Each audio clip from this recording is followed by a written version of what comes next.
क्रिया नाशिकमधून छगन भुजबळ निवडणुकीच्या तयारीत आहे काय? आता असे तयारी सगळेच करतात, पण त्यांना ती जागा मिळायला पाहिजे. बरं, जागा त्यांची काय अजित पवार देणार नाहीत ना. शरद पवार असते तर कदाचित मिळाली असती. पण आता दिल्लीचे जे त्यांचे गुजराती नेते आहेत, पवार भुजबळांचे नवीन, म्हणजे अजित पवार आणि भुजबळांचे गुजराती नेते दिल्लीमध्ये आहेत, ते ठरवतील जागा द्यायची की नाही. यांच्या हातात काय आहे? ना शिंदेच्या हातात आहे ना अजित पवारांच्या हातात आहे. म्हणजे महाराष्ट्रामध्ये जागा वाटपाच्या वेळेला पूर्वी मातोश्रीवरच बैठका व्हायच्या आणि मातोश्रीवरूनच निर्णय घेतले जात होते. आता शिंदेना दिल्लीत जावं लागतं, आता अजित पवारांना दिल्लीत जाऊन बसावं लागतं, आता श्रीमंत छत्रपती उदयनराजे भोसले यांना दिल्लीत जावं लागतं.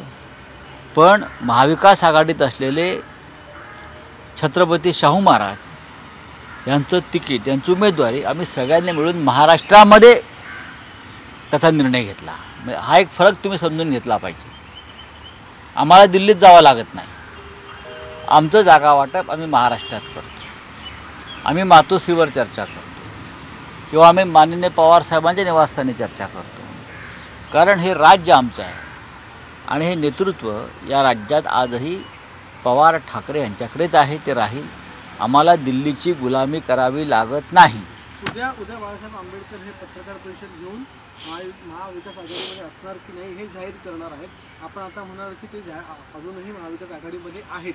काय वाटतं त्यांचा निर्णय, त्यांनी ज्या जागा मागितल्या? आम्ही सकारात्मक आहोत. आम्हाला माननीय बाळासाहेब आंबेडकरांची विचारधारा माहिती आहे, त्यांचा स्वभाव माहिती आहे, त्यांचा संघर्ष माहिती आहे, त्यांचं संघटनात्मक कौशल्य माहिती आहे. त्याच्यामुळे बाळासाहेब आंबेडकर हे परखडपणे बोलतात, पण त्याच्यामध्ये समाजहित असतं किंवा राष्ट्राचं हित असतं असं आम्ही मानतो. आणि त्यांचा परखडपणा हा त्यांचा स्वभाव आहे, हीच त्यांची ताकद आहे. आणि आम्ही वारंवार त्यांच्याशी संवाद साधून आहोत. अजून एक प्रश्न म्हणजे ठाणे लोकसभा मतदारसंघावरून अजूनही रस्सीखेच सुरू आहे आणि भाजप कोणत्याही परिस्थितीत तो मतदारसंघ स्वतःकडे राखण्याचा, ठेवण्याचा प्रयत्न करतो आणि एकनाथ शिंदे मात्र प्रतिष्ठेच्या त्यानुसार एकनाथ शिंदे यांना कोणतीही प्रतिष्ठा नाही. अजित पवार आणि एकनाथ शिंदे ह्यांना कोणतीही प्रतिष्ठा नाही. ब्रिटिश काळामध्ये किंवा मोगल काळामध्ये मांडलिक संस्थानिकांचं जे महत्त्व होतं, मांडलिक संस्थानिक, तेच महत्त्व या दोघांना महाराष्ट्रामध्ये आहे.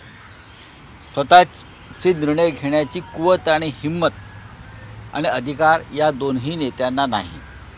हे मांडलिक आहेत आणि त्याच्यामुळे त्यांना छत्रपती शिवाजी महाराज हे दिल्लीत गेले, आग्र्याला, औरंगजेबाच्या दरबारात, आणि त्यांना वाटलं की माझा अपमान होतो आहे, तेव्हा त्यांनी ताडकन तिथून ते बाहेर पडले, संघर्ष केला आणि परत महाराष्ट्रात आले.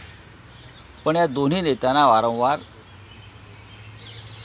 भाजपच्या नेत्यांच्या हिरवळीवर जाऊन बसावं लागतं आणि येताना पार्श्वभागावर त्या हिरवळीचं गवत घेऊन यावं लागतं, त्यांच्या पांढऱ्या कपड्यांवर. हे आपण पाहिलं असेल, कॅमेरा लावा, गवत आहे की नाही पहा दिल्लीचं, अमित शहाच्या लॉनवरचं किंवा नड्डाच्या लॉनवरचं, तिथेच बसलेले असतात हे लोक. केजरीवाल यांच्यासाठी एक रॅली काढली जाणार आहे, त्यामध्ये उद्धव ठाकरे देखील सहभागी होणार का? रामलीला मैदानावर 31 तारखेला एक महारॅली आहे.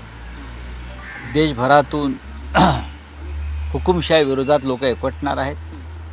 ज्या पद्धतीनं झारखंडचे विद्यमान मुख्यमंत्री हेमंत सोरेन आणि दिल्लीचे मुख्यमंत्री केजरीवाल यांना अटक करण्यात आली, ते पाहता या देशावरती हुकुमशाहीचंच राज्य सुरू आहे. बनावट खटले, खोटे पुरावे हे स्पष्ट दिसत आहे आणि त्या विरोधामध्ये आम्ही सगळे एकवटणार आहोत. आणि महाराष्ट्रातून श्री उद्धवजी ठाकरे, शिवसेना पक्षप्रमुख आणि शरद पवार हे नक्कीच त्या मेळाव्याला उपस्थित राहतील. जो है दिल्ली हाईकमांड से बात कर रहे हैं और इसीलिए कल कांग्रेस के लीडर्स जो है वो मातोश्री पे मौजूद नहीं थे.